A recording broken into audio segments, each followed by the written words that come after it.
हाजिर हैं रात 9 बजे का हमारा शो खबरदार लेकर, जिसमें खबरों के साथ साथ आप देखते हैं पूरी पड़ताल, पूरा का पूरा विश्लेषण, हर खबर की जांच। तो सबसे पहले बात कर लेते हैं आज के बुलेटिन की। 1960 में ताशकंद में समझौते के वक्त की तस्वीर में एक शख्स के बारे में एक ब्रिटिश विशेषज्ञ ने यह दावा किया है कि यह कोई और नहीं बल्कि नेताजी सुभाष चंद्र बोस हैं, उनकी तस्वीर है। तस्वीर की बाकायदा फेस मैपिंग के बाद यह दावा किया गया है। तो हम पड़ताल करेंगे कि इस दावे में कितनी सच्चाई है और क्या नेताजी की गुमशुदगी से कभी पर्दा उठ सकेगा। आज हम बात करेंगे दिल्ली में चल रही झुग्गी की राजनीति की। शकूर बस्ती में दिन में झुग्गियां उजाड़ दी गई तो देर रात अरविंद केजरीवाल मौके पर पहुंच गए। सवाल उठेंगे कि कहीं ये राजनीति दिखावे की तो नहीं, और सवाल उठ भी रहे हैं।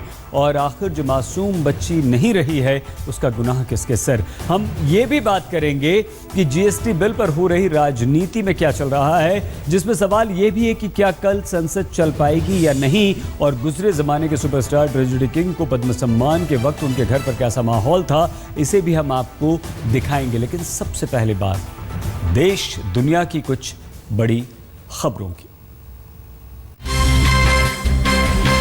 संसद पर आतंकी हमले की 14वीं बरसी पर देश ने शहीदों को श्रद्धांजलि अर्पित की। इस मौके पर पीएम ने शहीद सुरक्षा कर्मियों के परिजनों से मुलाकात भी की और श्रद्धांजलि कार्यक्रम के दौरान सांसदों के साथ कुछ देर मौन रहकर शहीदों को नमन किया।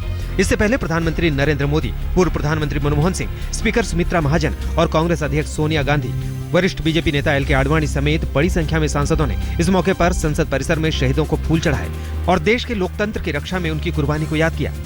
गौरतलब है कि आज ही के दिन 13 दिसंबर 2001 को हथियारों से लैस 5 आतंकवादियों ने संसद में घुसकर अंधाधुंध गोलीबारी की थी, जिस दौरान संसद की सुरक्षा में जुटे दिल्ली पुलिस के 5 सुरक्षाकर्मी नानक चंद, ओम प्रकाश, रामपाल, विजेंद्र सिंह, घनश्याम और सीआरपीएफ की एक महिला कांस्टेबल कमलेश कुमारी समेत 9 लोग शहीद हुए थे। दिल्ली में ट्रैफिक जाम और प्रदूषण मुक्ति के लिए ऑड इवन फॉर्मूले को लागू करने की तैयारी में जुटी केजरीवाल सरकार आम लोगों की परेशानी समझते हुए ऑटो रिक्शा की तादाद बढ़ाने जा रही है। रिपोर्ट के मुताबिक दिसंबर महीने के अंत तक 10,000 नए ऑटो रिक्शा को परमिट देने का फैसला किया गया है। परमिट के लिए ऑटो में किराया मीटर और जीपीएस की अनिवार्य शर्त रखी गई है। दिल्ली में फिलहाल 80,000 ऑटो रिक्शा चल रहे हैं। राजधानी में 6,000 अतिरिक्त बसें उतारने का फैसला सरकार पहले ही ले चुकी है। इस बीच केंद्र की ओर से भी सांसदों की सुविधा के लिए 2 बैटरी चालित बसें चलाई जाएंगी। इस बीच ऑड इवन फॉर्मूले के तहत माना जा रहा है कि दिल्ली में आधे से ज्यादा 4 पहिया वाहन सड़कों से हट जाएंगे। मसलन दिल्ली में पंजीकृत 19 लाख से ज्यादा 4 पहिया वाहन है, जिसमें से करीब 10 लाख वाहन नियम के मुताबिक हर दिन सड़कों से नदारद रहेंगे। मुंबई में डबल मर्डर केस में मशहूर कलाकार हेमा उपाध्याय के कत्ल की पुष्टि हुई है। पुलिस के मुताबिक कांदिवली के नाले से बरामद 2 लाशों में एक लाश पेंटर हेमा उपाध्याय की है, तो दूसरी लाश वकील हरीश भंबानी की है, जो हेमा के पति चिंतन उपाध्याय के खिलाफ केस में हेमा के वकील थे। मर्डर का केस रजिस्टर्ड किया गया है कांदिवली पुलिस स्टेशन में 302, 201, 34 के अंतर्गत, और इन्वेस्टिगेशन चल रहा है। इंक्वायरी जो है वो चल रही है काफी लोगों से। मामले में पुलिस ने अज्ञात शख्स के खिलाफ हत्या का केस दर्ज कर लिया है। सवाल है कि दोहरे कत्ल के बाद लाश को नाले में फेंके जाने तक किसी को इसकी जानकारी क्यों नहीं लगी। पुलिस इस बात की भी जांच कर रही है कि क्या वकील हरीश और हेमा उपाध्याय की हत्या एक साथ की गई या फिर हत्या के पीछे की वजहें अलग अलग हैं। देश के पहाड़ी राज्यों जम्मू कश्मीर, हिमाचल प्रदेश और उत्तराखंड के बर्फीले पहाड़ों पर बर्फबारी की वजह से पूरे उत्तर भारत में ठिठुरन रिकॉर्ड तोड़ने लगी है। कश्मीर में श्रीनगर समेत स्नो कैपिटल गुलमर्ग में बर्फ की सफेद चादर बिछ गई है और तापमान -7 डिग्री तक पहुंच चुका है। कश्मीर घाटी में लगातार कल से कहीं न कहीं बर्फबारी और बारिश हो रही है। जहां जो अपर रीचेज है, गुलमर्ग जैसे अपर रीचेज, वहां पे इसी तरीके से बर्फबारी हो रही है।